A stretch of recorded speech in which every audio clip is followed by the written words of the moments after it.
Bem-vinda, Marita. Muito obrigada, um prazer estar aqui. Prazer é nosso. O tema da nossa sessão é Amazônia Capital Natural. E um tema extremamente importante e um tema extremamente bem trabalhado, especialmente durante a COP26 que acaba de acontecer.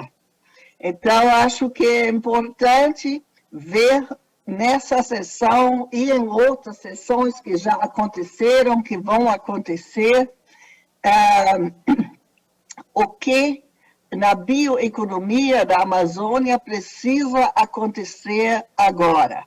Porque nós temos estudos de anos já, mas agora temos estudos ainda melhores, porque temos o Science Panel for the Amazon, o painel científico para a Amazônia, que apresentou seus resultados na própria COP. Temos dados sobre a bacia amazônica, não só sobre o Brasil inteiro, e temos propostas muito concretas. Sabemos que a destruição é grande, é maior do que se pensava. 17% da bacia inteira nos 9 países já desmatado e outros 17% extremamente degradados. Talvez de um satélite ainda apareça como floresta, mas não é aquela floresta original, completa, não é mais aquele ecossistema. Quer dizer, já perdemos quase 34%, e o que se fala de tipping point, desse período de savanização, é muito real. Nem precisamos ver os últimos números do INPE sobre o Brasil, com mais que 13 mil quilômetros quadrados desmatados só no ano recente 20 para 21. Os remédios, isso é o tema da nossa reunião de hoje, estão na mesa. Tem muitas iniciativas boas, não só Amazônia 4.0, mas Amazônia 4.0 como um dos líderes do pensamento. Tem outros, Concertação pela Amazônia e muitos mais, tantas instituições competentes com planos, projetos, uma história de décadas de projetos piloto. O que falta, na verdade, é um plano de investimento na economia amazônica alternativa. E eu acho que hoje essa sessão vai ajudar a ver o potencial que estamos perdendo com mais demoras. Então, eu espero muito que essa COP não fique assim, declaratória, descritiva, chega de falar. Precisamos ação e tem muitas vertentes prontas para um programa coerente para o Brasil e para a bacia amazônica em geral. Então, nosso primeiro palestrante hoje será Ismael Nobre, que é líder do Amazônia 4.0 e das iniciativas de industrialização descentralizada. Vamos ouvir de Karina Pimenta, do Conexus, que também temos uma parceria com Nexus e Banco Interamericano, BID Lab, e ela vai falar sobre isso, e vamos ouvir do reitor, do muito estimado reitor, Cleinaldo Costa, da Universidade do Estado do Amazonas, fundador da primeira Rainforest Business School, Rainforest Social Business School. E com isso eu gostaria de passar a palavra a Ismael Nobre primeiro.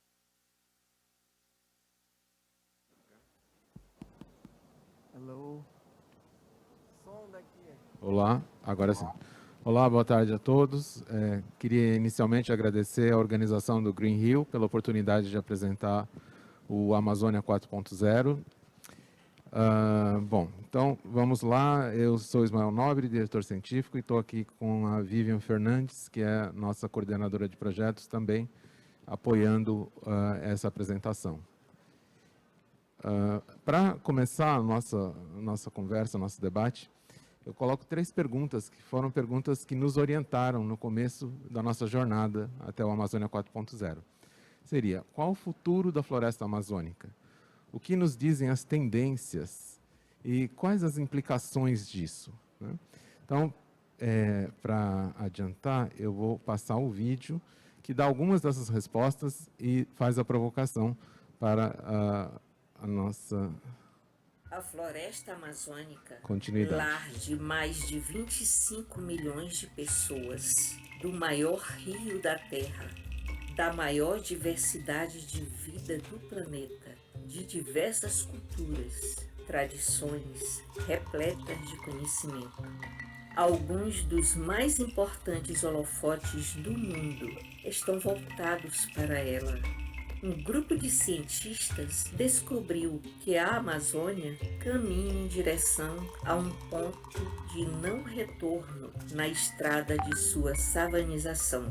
Descobriram também uma boa dose de esperança. A Amazônia tem soluções para transformar o Brasil numa verdadeira potência ambiental e líder mundial de bioeconomia e economia circular.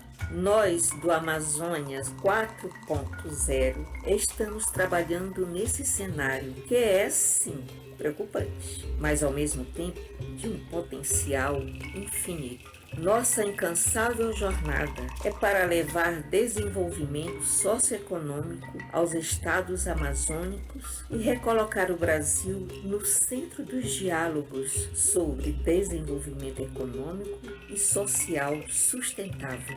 Estamos mergulhados nas possibilidades encantadoras da bioeconomia. Trabalhamos dia e noite para conhecer os produtos da biodiversidade somados à indústria 4.0.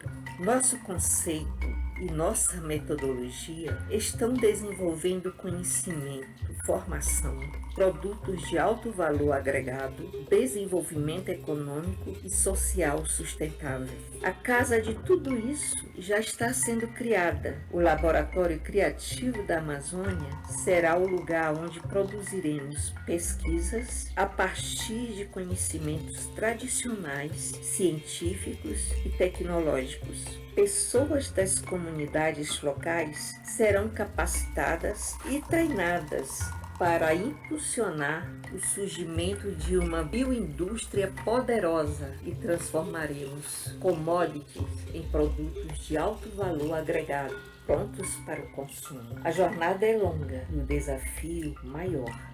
É hora de unir Indústria 4.0, ciência, economia circular, tecnologia e inovação, natureza, biodiversidade, cultura, comunidades, ancestralidade, tradição, sem pontos finais, todos na mesma frase, escrevendo uma só história, Amazônia 4.0. Viva o futuro com a floresta! Vamos?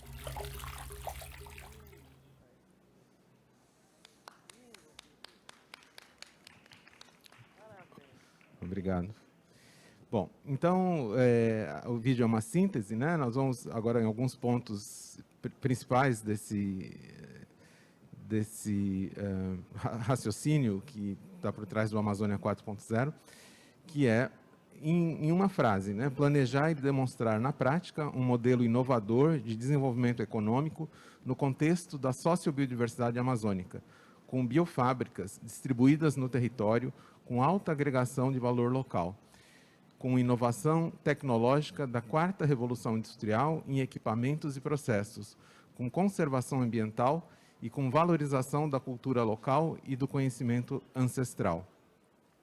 As tecnologias da quarta revolução industrial, como áreas como comunicação e energia, máquinas inteligentes e conectadas, rastreamento digital e tantas outras, viabilizam que nós tenhamos nas comunidades locais, no interior da Amazônia, que é o local, né, onde existe a briga entre a floresta viva e a alternativa, que é, né, outras formas de exploração do território.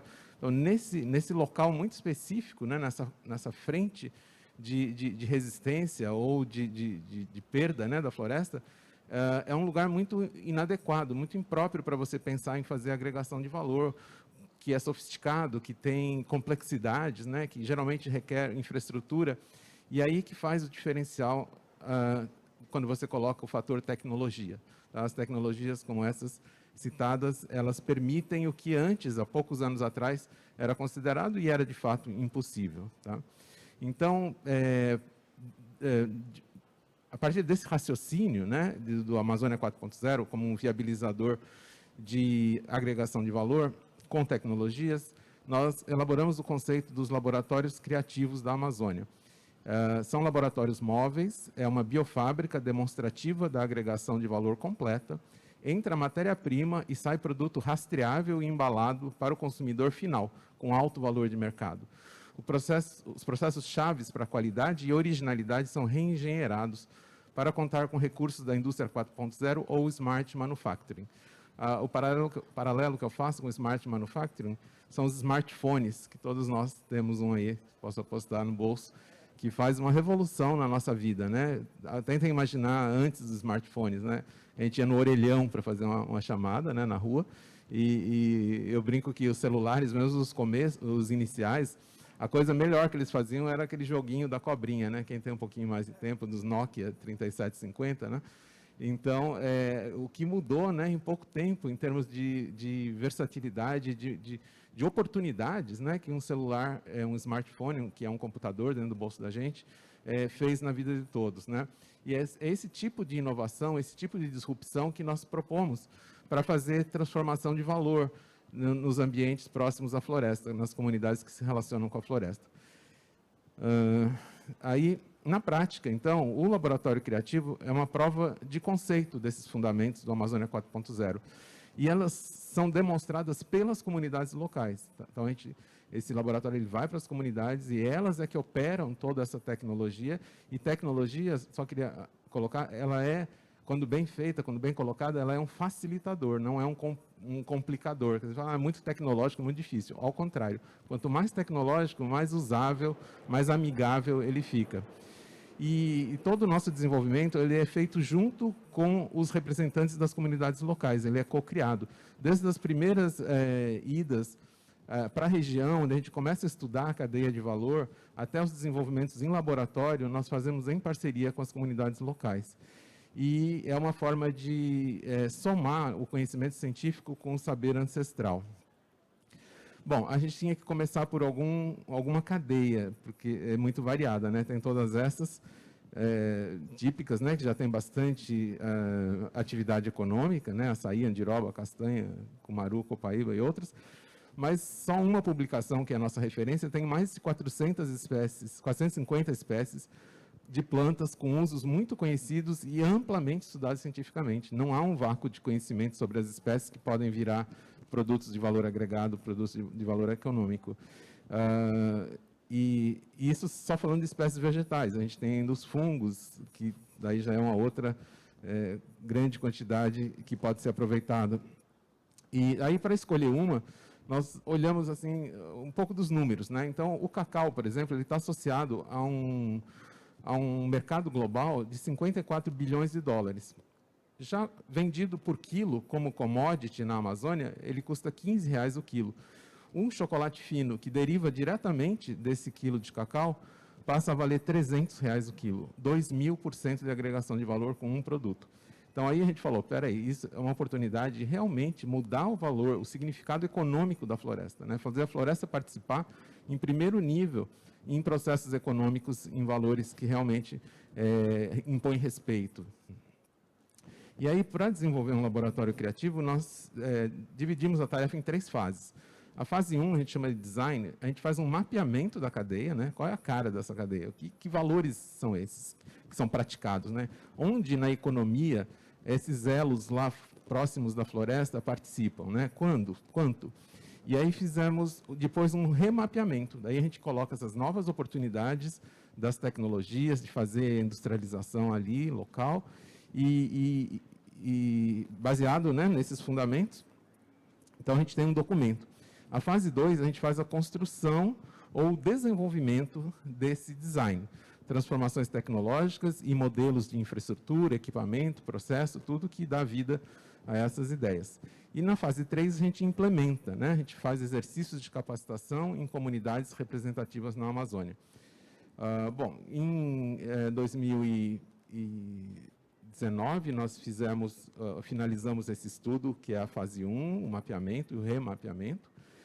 Aí, em 2020, mesmo durante a pandemia, a gente conseguiu trabalhar no nosso laboratório de forma bem isolada lá, e fizemos, então, as transformações tecnológicas. Esse laboratório de desenvolvimento fica em São José dos Campos, São Paulo, que é uma cidade com muita facilidade de tecnologias, é um polo tecnológico, a cidade é toda, vive, né, a alta tecnologia, é o nosso, tipo, Vale do Silício, aqui de São Paulo. Então, isso é muito oportuno para a gente conseguir as cooperações necessárias para lidar com tecnologias mais variadas possíveis, tá? Aí a gente, por exemplo, está melhorando máquinas, né, tornando máquinas inteligentes, a gente escreve software, faz mecatrônica, tudo que precisa para facilitar processamentos complexos e gerar produtos de alta qualidade, o que é essencial para você ter acesso a mercados privilegiados. E aí também fizemos até o design de o que seria esse modelo, né? Algo que seja fácil de implantar, que seja portátil, que já seja todo já próprio para conseguir as licenças de produção do que é que for ser feito ali, né? Nesse caso, chocolate. Mas você tem super regulamentação sanitária. Essas coisas dão um maior trabalho quando eles começam, assim, na raça, vamos dizer assim, construir uma fábrica, uma biofábrica.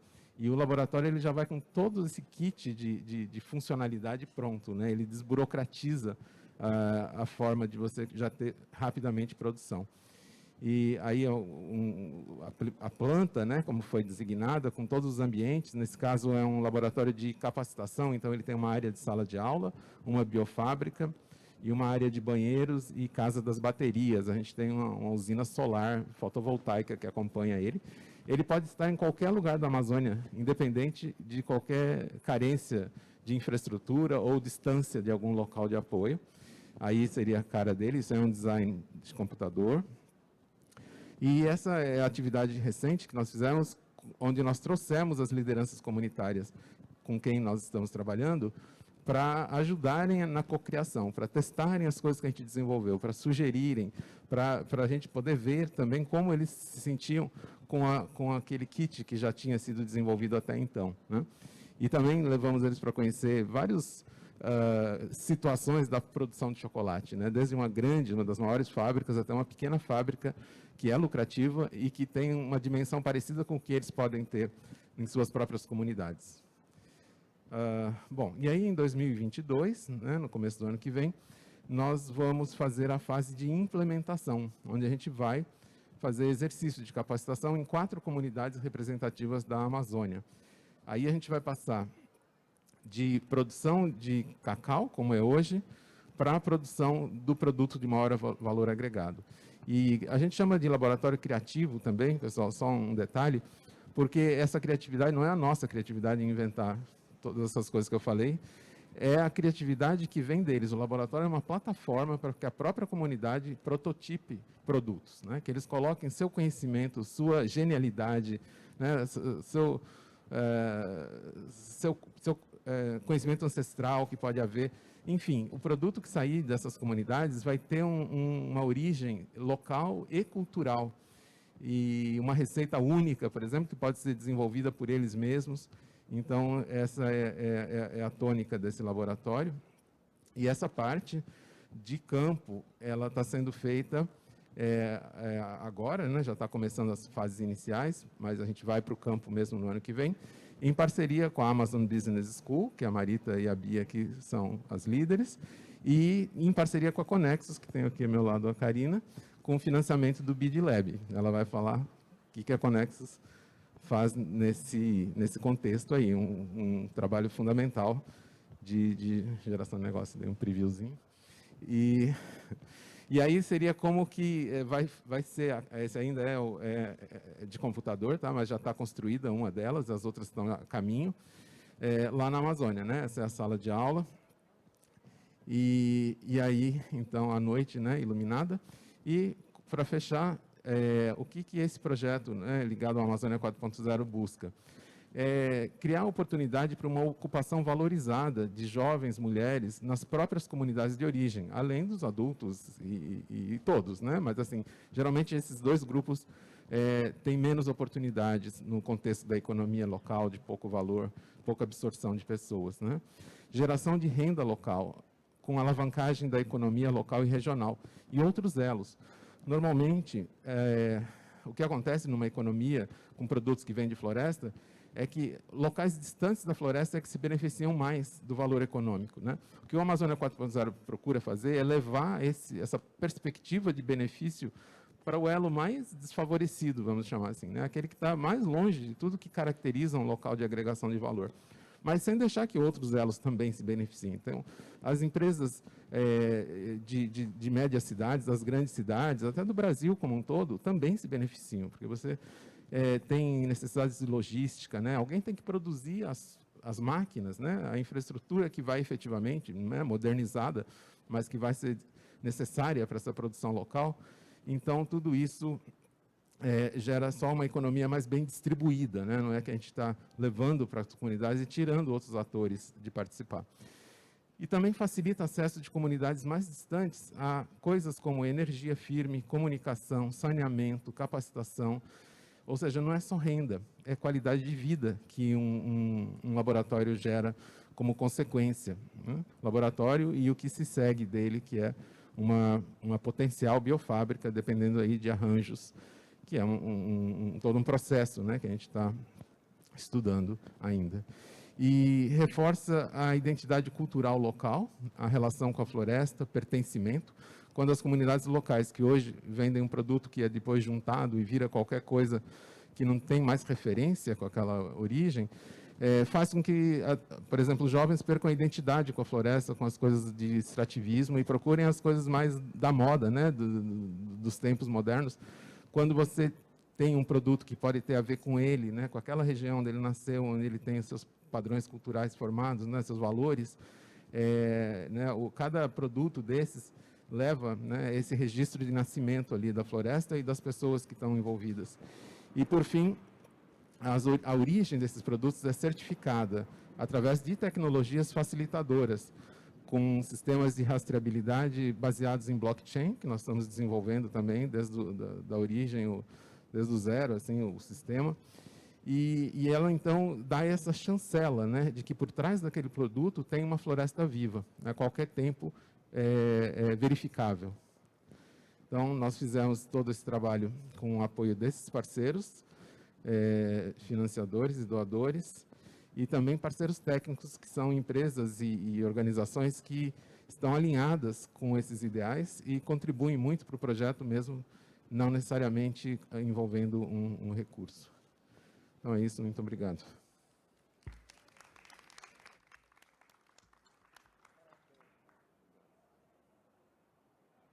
A linha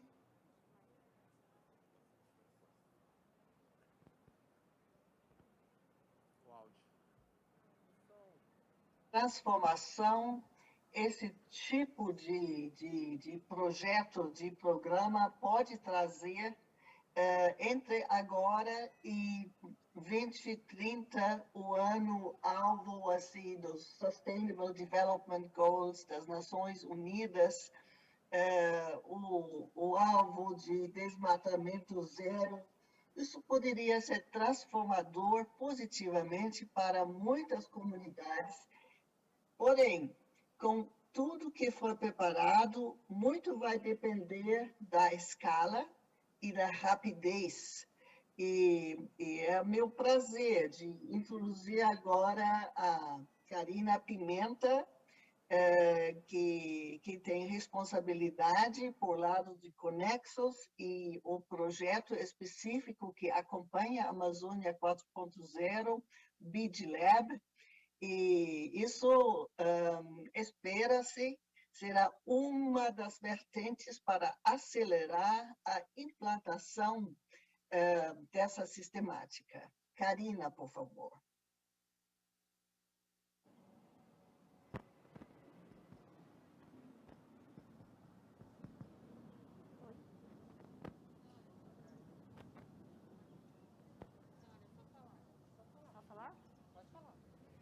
Acho que eu tenho que falar mais alto. Então, gente. Boa tarde a todos. Primeiro, agradecer aqui da pessoa da Bia e do Ismael o convite para falar nesse fórum tão importante.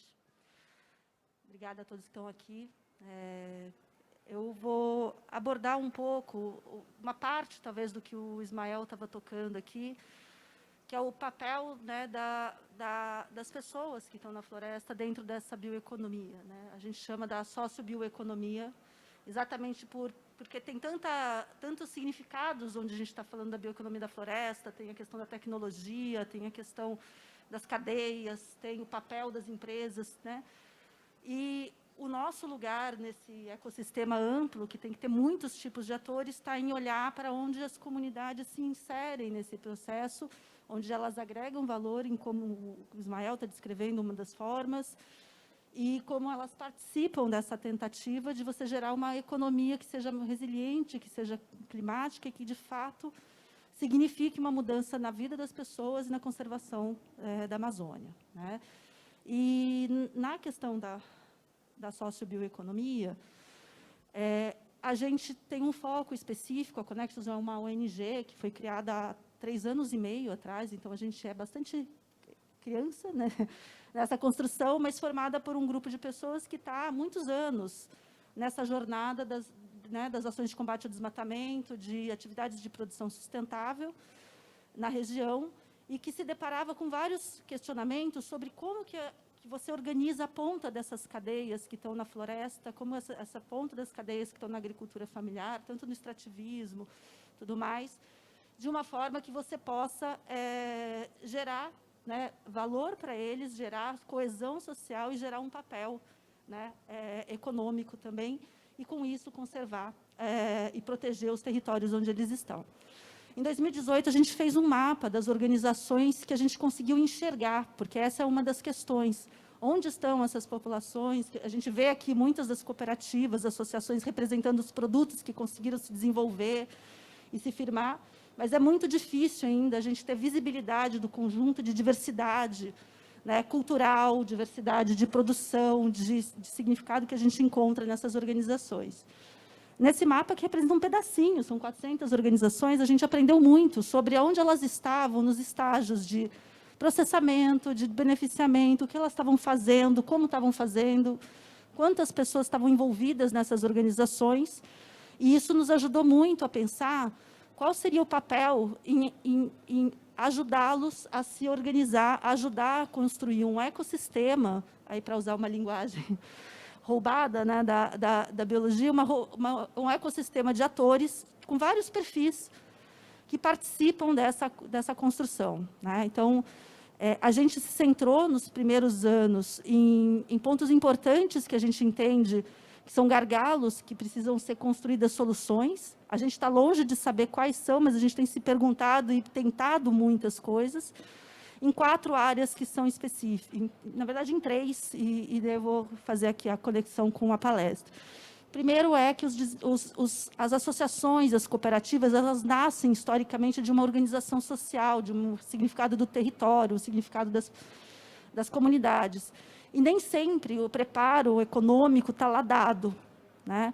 De como você vai tocar uma organização, como aquilo se transforma num negócio, a sua viabilidade, qual é o mercado. E são muitas as dificuldades que você enxerga nesse campo. Uma outra parte é a invisibilidade na cadeia, né? A gente tem muita dificuldade de enxergar a origem dos produtos, o destino, e conectar com os elos avançados. Então, você compra açaí, mas você não sabe de onde vem aquele açaí. Você compra a castanha, mas a gente não sabe de onde ela está vindo. E isso perde toda essa conexão, essa história.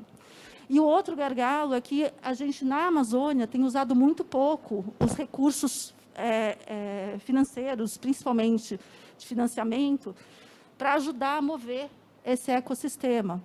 A gente vem de um histórico muito grande de iniciativas de fomento, que vão até uma parte, né, aqui nesse gráfico, na indução, no piloto, mas quando a gente está pensando em escala, o fomento, a filantropia, ela já não dá mais conta dessa estratégia. E a gente realmente precisa pensar como que as finanças, e não as finanças tradicionais, porque elas não vão se aplicar nessa realidade, mas como as finanças híbridas, o capital paciente, como o capital que quer construir mais impacto do que resultado financeiro, pode contribuir nessa jornada. E, por fim, esse elo com o sistema, né, de inovação e tecnologia, que é um elo super importante, porque parte dessa geração de valor não vai se dar nesses outros elos, mas vai se gerar na capacidade dessas organizações absorverem tecnologia, absorverem inovação social em processo e várias outras coisas que possam gerar um diferencial no arranjo que eles têm. A gente vem se dedicando muito em como trabalhar a ponta dos produtores, utilizando, né, o financiamento como um indutor da melhoria dos processos produtivos na ponta das cadeias, porque sem você organizar a base dos produtores, qualquer coisa que vem na frente da cadeia sempre enfrenta o gargalo, e essa tem sido a história na Amazônia. Muitas dos empreendimentos, pequenas e médias empresas, ficam muito difícil estruturar a sua cadeia de fornecimento, tentam fazer isso elas mesmas, e daí elas tiram, às vezes, o foco de onde elas precisam estar, que é, às vezes, no produto, na comercialização, no mercado. Então, você precisa ter um conjunto de atores que estão atuando para ajudar a construir essa história. E é um pouco aí onde a gente vem entrando, criando mecanismos de financiamento, tanto né, na parte do que a gente já tem disponível na Amazônia, que é o crédito rural, que eu estava mostrando aqui. Né? Hoje, as linhas de Pronaf, nossa, eu preciso falar assim um pouquinho, desculpe. As linhas do Pronaf, que é o Programa Nacional de Fortalecimento da Agricultura Familiar, aqui implementado pelo Ministério da Agricultura, é um dos maiores motores da economia, né, da área rural do Brasil, do agronegócio, mas ainda muito pouco utilizado por as cadeias que dá sociobioeconomia. Como a gente faz para que isso seja um indutor dessa economia? Porque são recursos subsidiados, são recursos muito mais significativos, abundantes e baratos para essas populações que enfrentam tantas fragilidades. Então, construir essa relação é bem importante. A gente, né, aí construir uma plataforma financeira que pode ajudar a fazer essa conexão entre o que você consegue fazer a partir de um financiamento público e o que você precisa de doadores próximos, financiamento próximo, adequado à sua realidade, para que você possa aprender, possa errar, porque o trabalho com financiamento não nasce de uma hora para outra, você precisa de um processo de educação financeira. Né? E foi um pouco pensando nisso que a gente, durante a pandemia, fez um processo de financiamento que gerou muito aprendizado para nós e que será muito útil dentro do trabalho de desenvolvimento dos empreendimentos, que é trabalhar com as organizações a introdução do crédito, como um mecanismo deles de melhorar o empreendimento. Hoje, a gente tem feito isso, junto com vários parceiros, aqui é um campo de investimento de impacto super interessante, de filantropia, onde muitas organizações, tanto do setor privado, quanto os agentes financeiros, quanto a filantropia, que busca mais resultado, participam dessa construção. E isso tem gerado para nós um aprendizado enorme em termos do que essas organizações precisam, como fazer, como você ter um bom retorno, uma boa experiência, né, para que você possa, de fato, estar ajudando essa jornada de desenvolvimento das organizações comunitárias. Né? Essa experiência tem inspirado a gente em fazer outros saltos maiores. Né? A gente começa muito no começo, vamos financiar uma safra, vamos ver como funciona, traga os produtores, e, a partir daí, a gente vai aprendendo como isso se desenvolve. Né? E, por fim, um outro aspecto importante do nosso trabalho está relacionado ao desenvolvimento dos empreendimentos, porque você introduz esses sistemas, você pode introduzir tecnologia, você pode introduzir recurso e tudo isso, mas, no fim, ao cabo, é o desenvolvimento da organização, a apropriação dela pelos produtores, pelo corpo associativo, que vai fazer a diferença, que vai fazer aquela organização perseverar. E, então, temos nos debruçado muito sobre como estruturar esse processo em algumas cadeias, né? E entre as organizações. Um dos processos mais interessantes tem sido como que organizações trabalham em processos de intercooperação para que elas possam vencer os desafios aqui descritos, né, de estar isolada numa comunidade, num território, num processo, e elas possam encontrar o seu lugar, né? E esse lugar é diversificado, não tem uma única solução. Alguns vão ter cadeias alongadas, outros vão ter cadeias curtas, outros vão estar no mercado local, outros vão estar exportando.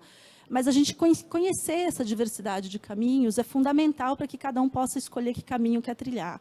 E hoje, essas escolhas não estão muito disponíveis, né? A gente precisa de muito esforço para fazer. E esse trabalho de organização dos negócios comunitários, das associações, das cooperativas, o contato com esses outros instrumentos, tem possibilitado ampliar o olhar. E aí, a gente olha para tudo isso e fala, onde a gente vai chegar com tudo isso?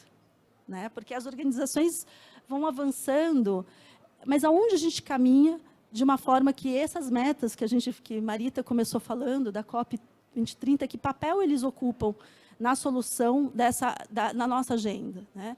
E essa é uma pergunta que está longe de ser respondida, porque o tempo das comunidades de se organizar e de trabalhar é um tempo diferente, às vezes, do tempo que a gente está vivendo na pressão de gerar uma economia, está sendo induzida uma economia na Amazônia, né?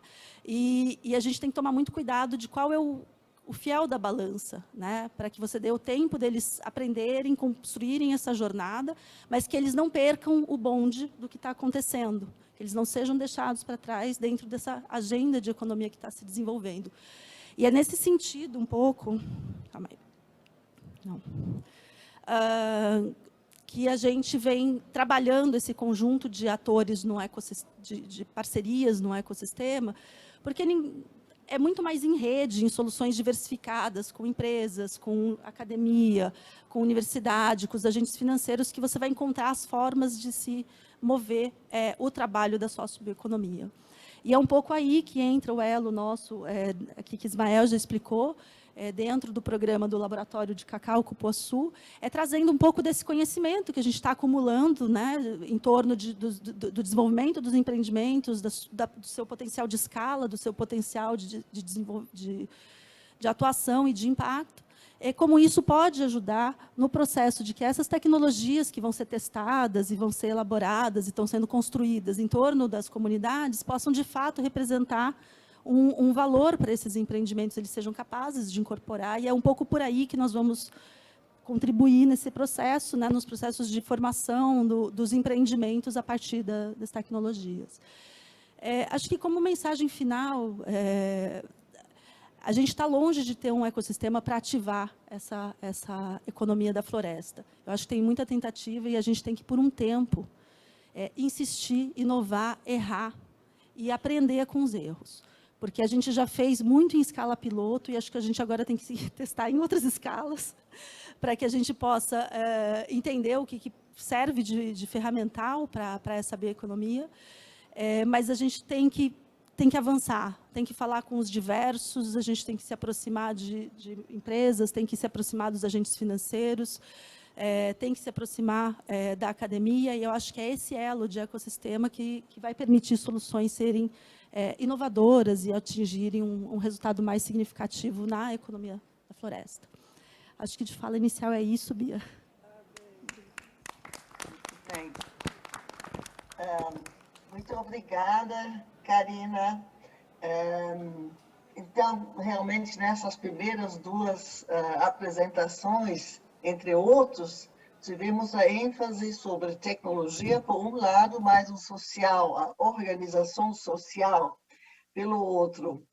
E uma coisa que você indicou, Karina, é a importância da confiabilidade do trabalho com as comunidades. E, de certa forma, eu gostaria de alegar que a Amazônia viu bastantes projetos para aproveitar bem todas as iniciativas suas e dessa orquestra que se formou entre empreendedorismo e academia e todos que tentam fazer bom trabalho lá, são programas de 5, 10 anos financiados, confiáveis para realmente sair dessa quase tradição de programas pequenos que nascem, que não são ruins e que morrem em seguida e não mudam o grande panorama. Então, vimos o social, o potencial da nova tecnologia, e agora convido o reitor Clinaldo a falar sobre o que a gente poderia chamar o terceiro elemento, a educação, a formação para uma nova economia na Amazônia. Clinaldo, por favor, falamos agora da Rainforest Social Business School. Prazer. Muitíssimo obrigado pela oportunidade de estarmos juntos no Green Rio mais uma vez, de forma híbrida, eu aqui em Manaus, tendo a honra de conversar com Marita Koch-Visser, conversar com Beatriz Bley Costa, agradecer imensamente a estas duas lideranças mundiais pelo esforço e, sobretudo, por colocar de pé uma proposta muito interessante, que hoje nós chamamos de Rainforest Social Business School. Para nós é uma honra trabalhar com ambas.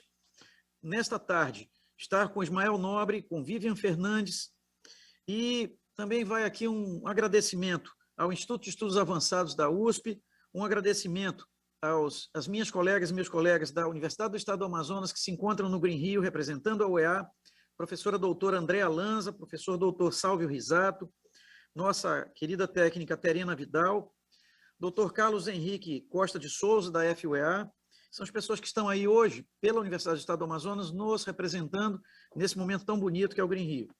Fazer uma menção especial aqui, à medida que o Dr. Ismael falou sobre essa oportunidade de criar cadeias sustentáveis na Amazônia, fazer um reconhecimento aqui ao meu amigo Virgílio Viana, as 16 reservas de desenvolvimento sustentável que existem no Amazonas, mantidas pela Fundação Amazonas Sustentável, um esforço muito bonito e que eu convido a todas e todos a conhecer algumas dessas reservas de desenvolvimento sustentável e entender, na prática, esse cenário que nós estamos falando aqui, mas que já existe aí há quase 15 anos e que já começa a dar seus frutos de sustentabilidade.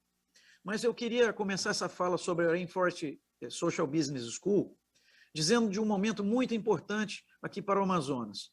Teremos a segunda experiência de levar um curso de graduação em agroecologia para os indígenas. Formamos uma turma na comunidade Umariaçu 2, que é Ticuna, em Tabatinga, formamos a primeira turma de agroecologia e agora conseguimos ofertar no vestibular de 2022 um curso de agroecologia em graduação na Escola Pamali. A Escola Pamali fica no Médio Rio Içana, comunidades Baniwa e Coripaco. Então, é um momento importante, porque essa demanda surge da própria comunidade. E a universidade atende com um curso de graduação específico para aquela comunidade, abrindo 40 vagas em agroecologia para a Escola Pamali.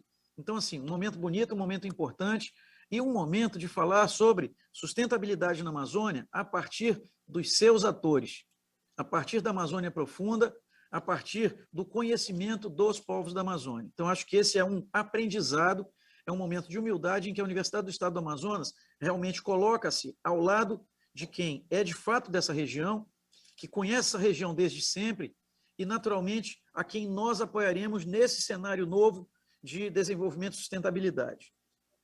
Vamos passar a nossa apresentação.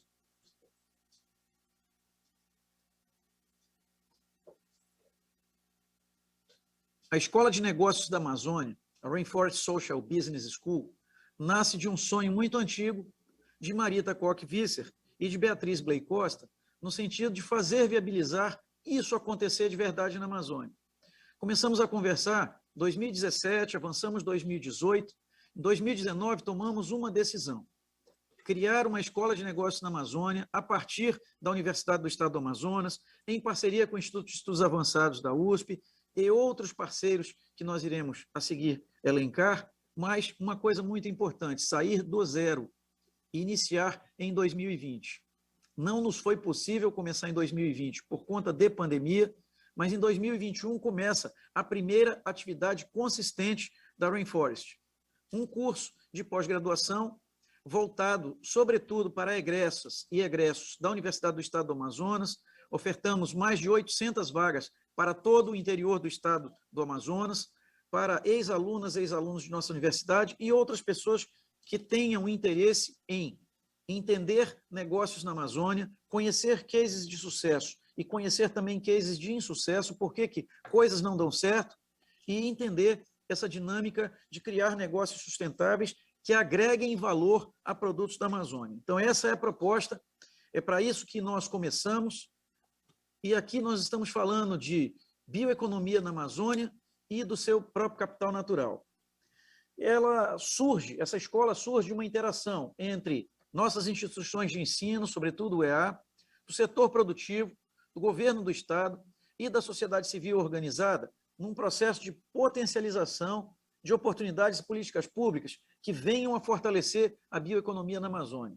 E aqui nós estamos falando de formar recursos humanos, adotar novas tecnologias e, naturalmente, favorecer com que ativos naturais, que hoje são vendidos como commodities para diversas indústrias, de produtos farmacêuticos, de nutricêutica, alimentos, cosméticos, materiais, bem-estar, mobilidade, possam agregar valor e colocar as comunidades produtivas em outro patamar do ponto de vista de rentabilidade desses produtos. Para ter uma ideia de quanto é que isso custa, as 4 grandes empresas de cosméticos que atuam no Brasil adquiriram 100 milhões de reais em insumos na Amazônia no ano de 2019. Para um mercado internacional, Estados Unidos e Europa, de 100 bilhões de dólares. Vejam que não são de grandezas comparáveis. 100 milhões de reais contra 100 bilhões de dólares de mercado. Então, mais cedo, Ismael fazia uma correlação de custo entre chocolate vendido como commodity e chocolate de grife, num orçamento que oscila para mais de 2.000%, e nós estamos falando exatamente disso, de colocar estas comunidades dentro de um cenário de sustentabilidade, de um cenário de agregação de valor a produtos, que possa realmente ampliar oportunidade de emprego e renda na nossa região e, naturalmente, manter nossa floresta.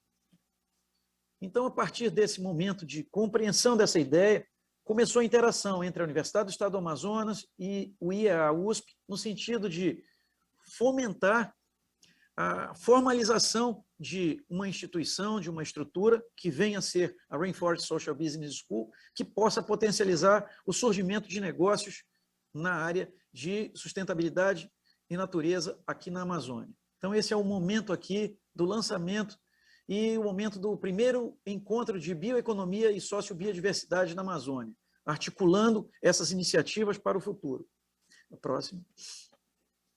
E nesse encontro, organizado pelo Green Rio, e aí um grande agradecimento aqui à Bia, que foi visionária nesse processo. Vocês estão vendo aqui numa imagem o auditório da Escola de Saúde lotado na abertura desse evento, o Encontro de Bioeconomia e Sociobiodiversidade da Amazônia, de novo, organizado pelo Green Rio, Ministério da Agricultura, e ali ficou estabelecido um compromisso de várias instituições no sentido de instituir e fortalecer uma escola de negócios da Amazônia, a Rainforest Social Business School. E aí, entenda o que é o papel dessa escola.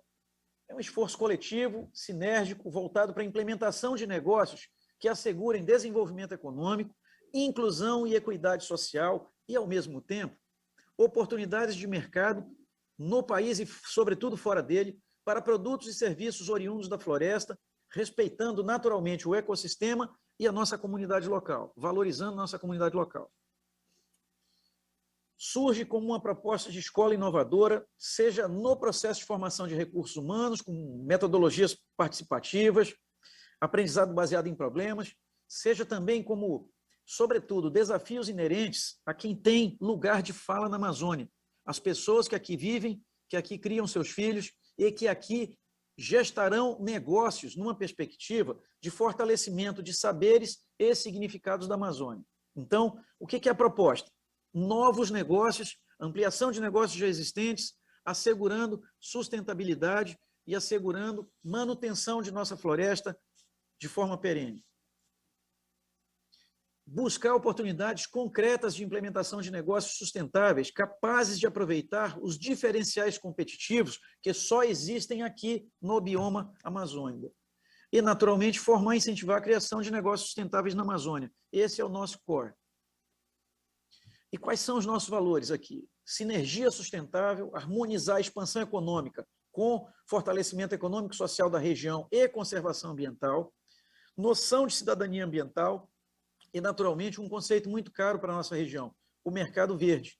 Um mercado sustentável, que não cause impacto ao nosso meio ambiente, com baixo custo energético e alto impacto social, ou seja, melhor emprego e renda na Amazônia. Nós temos aqui 3 eixos temáticos: estratégias de negócios, o marketing verde. Esse marketing verde é importante porque essa grife Amazônia é aqui dessa região. Ela é patrimônio das pessoas que vivem e moram na Amazônia, e naturalmente do nosso país. E economia e finanças, com análise com métrica científica de produção, distribuição e consumo de bens e serviços, saindo do empirismo e colocando, de fato, a lógica de sustentabilidade no mercado financeiro, tendo aí parâmetros importantes de negócios que viabilizem também, para quem financia, a garantia do investimento na Amazônia. Liderar pessoas, ou seja, formar aqui pessoas, quadros qualificados para liderança e para percepção e utilização das oportunidades aqui surgidas, o respeito à diversidade, equidade e justiça social. E, naturalmente, estamos falando de economia criativa, gerar aqui valor econômico por meio de ações criativas, culturais, intelectuais, e não só necessariamente produtos físicos, mas resultado de criatividade, resultado de artes, de música, de teatro, de dança, de coisas da Amazônia para o mundo. Um exemplo disso é uma festa muito tradicional de nossa região, chamada Boi Bumbá, que, se Deus quiser, volta a ocorrer em 2022. Próximo. E a Rainforest surge como primeira ação uma especialização lato sensu. Por qual razão? Precisávamos sair do zero. Para ter um portfólio de ações, para buscar novos negócios, para buscar competitividade e também apresentar resultados de modo que alguém possa investir no Rainforest, na Rainforest, seria necessário ter iniciativa. A primeira iniciativa foi essa: formar quadros, formar gestores de cadeias produtivas de negócios da floresta, agregando valor aos nossos produtos, trazendo métrica científica a essas cadeias produtivas e formar aqui uma plataforma de negócios que, naturalmente, gere emprego e renda e melhore a qualidade de vida dos amazônicos, naturalmente preservando o nosso maior recurso, além dos recursos humanos, a nossa floresta. Então, surge aqui o conceito de curso, um conceito de inovação, de acordo com o Manual de Oslo da OCDE, inovação, tecnologia e competitividade na Amazônia. E surge o curso com duração de 18 meses, com 450 horas de carga horária e 850 vagas distribuídas para Manaus e mais 13 municípios de todas as calhas de rios do estado do Amazonas. E, na medida deste curso já acontecendo, apresento aqui às senhoras e os senhores os nossos principais parceiros: Instituto de Estudos Avançados da USP, a FEA USP, Faculdade de Economia e Administração da USP, a FIA, Fundação Instituto de Administração, Puxirum, Sebrae Amazonas, Instituto de Pesquisas Ecológicas, o INDT, grande parceiro de nossa casa, IDESAN, que muito nos tem ajudado no desenho de pós-graduação, próprio governo do estado do Amazonas, Instituto Escolhas, FAS, que é nossa grande parceira em diversos cenários aqui na Amazônia, apoio da professora Terezinha Ruiz e seu gabinete, que foi quem primeiro apostou nessa ideia e foi quem destinou uma emenda parlamentar que trouxe viabilidade econômica para os primeiros 2 anos da Rainforest, a Amazon Air Water, a Fabrique Aceleradora, Fundação Universitas de Estudos Amazônicos, que é nossa parceira, Mar Investimentos e o Instituto de Desenvolvimento Sustentável Mamirauá. Então, aqui está o convite, nosso QR Code, por favor, entre nesse QR Code, conheça a Universidade do Estado do Amazonas e a Escola de Negócios Sustentáveis da Floresta Amazônica. Bem, muito obrigada, Cleinaldo. Peço só um instantinho, a gente já está finalizando. Solta o vídeo.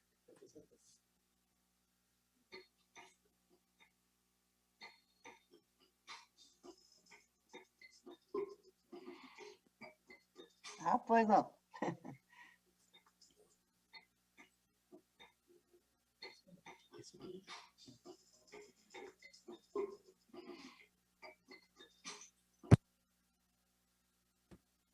Solta o vídeo.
Agradeço muitíssimo a oportunidade.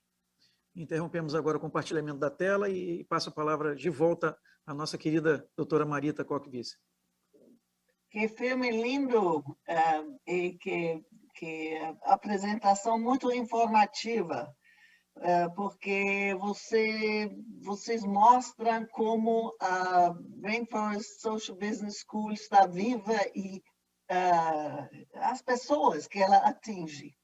Eu quero só mencionar também que Green Rio e Amazônia 4.0 e vocês todos colaboramos também para uma versão online, Amazon Business School Online, porque tanto dentro da Amazônia, mas também fora, mais pessoas querem aprender sobre a bioeconomia da Amazônia. Tem, como o Ismael falou, 400 e tantos produtos, tem tantas cooperativas e organizações. Então, isso é um mundo que muita gente que olha isso de fora gostaria de conhecer mais, aprender mais, e esperamos que futuramente teremos um instrumento na internet que vai através da bacia amazônica enfim, para todos os públicos interessados. Eu quero fechar essa sessão agradecendo profundamente a todos, especialmente a Bia Martins Costa, que possibilitou essa demonstração. E quero lembrar que estamos num momento muito especial, porque tanta coisa já foi feita, dita, estudada. Na COP de Glasgow, agora, escutamos tantas falas, tanto do setor privado como do setor público, preocupação com a bioeconomia, a sociobiodiversidade, e o clima da Amazônia foi até muito bonito. Uma linda senhora Urueu Vauval Suruí falou na abertura. Tem uma disposição geral. Agora, como captar atrelar essa disposição para projetos em andamento? Cleinaldo, você mencionou a Fundação Amazônia Sustentável. Um exemplo muito bom, porque já está lá mais que 10 anos, mais que 15 anos. Agora, a Amazônia 4.0. Muitos trabalhos na ciência, da Embrapa, do INPE, de tantas instituições, ciência básica e aplicada que pode avançar a bioeconomia.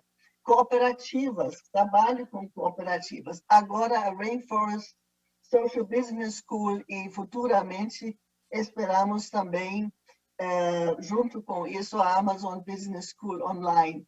Então temos um programa na mesa e a minha recomendação seria convidar os interessados e os que fazem grandes promessas no mundo ou falam de ESG investments e de climate e carbon payments, a pensamos juntos como isso pode avançar, entre outros, a bioeconomia sustentável comunitária na Amazônia. Muito obrigada a todos.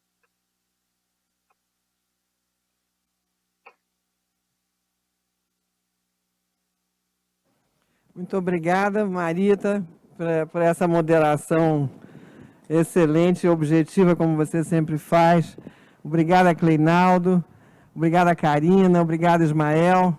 Foi realmente vocês conseguiram em 1 hora fazer uma apresentação de altíssimo nível. Cada um de vocês é um ator relevante para essa mudança que a Marita sustenta, que é fundamental e necessária. Eu agradeço profundamente, peço a todos que estão aqui que reflitam sobre o que foi colocado. Isso é um movimento, é uma rede de altíssimo nível que vocês estão vendo, é um privilégio e que merece todo o apoio, todo o investimento. Eu sou a primeira a dizer, vamos procurar como é que a gente dá um empurrão nisso para mostrar o melhor do Brasil e trazer inserção social e desenvolvimento sustentável. Agradeço imensamente a cada um, Karina, Ismael, novamente Cleinaldo, e sobretudo a Marita, que inspirou a primeira Rainforest Business School e a Amazon Business School também. Muito obrigado a todos.